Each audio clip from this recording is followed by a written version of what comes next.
Dans notre collège, les jeunes filles doivent s'habiller normalement. Alors après, qu'est-ce que la normalité? Ça, vous avez 4 heures. Hop, hop, hop.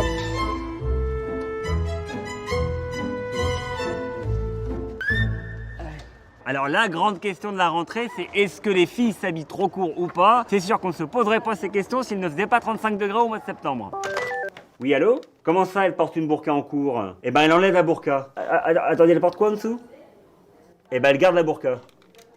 Avec cette mode des vêtements courts, on assiste à une chute de la moyenne des notes dans les classes. Mais on ne sait pas trop si c'est parce que les garçons n'arrivent plus à se concentrer ou si c'est parce que les filles n'ont plus d'endroit où cacher leurs antisèches.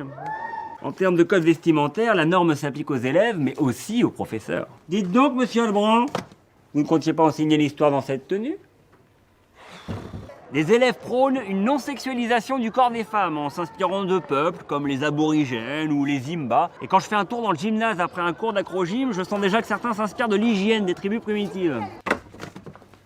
Ah bah voilà, là on dirait un prof d'histoire. L'éducation nationale nous a proposé de donner des cours d'appréhension et de sensibilisation à la différence des genres. Autant vous dire qu'on a eu beaucoup d'absentéisme. On a renommé ça cours de femmes et maintenant c'est complet. Alors cette année, nous allons apprendre à changer notre regard sur le corps de la femme.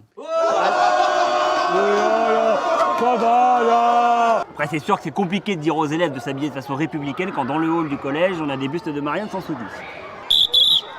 Lucie, tu remets ton chemisier, on n'est pas sur TikTok.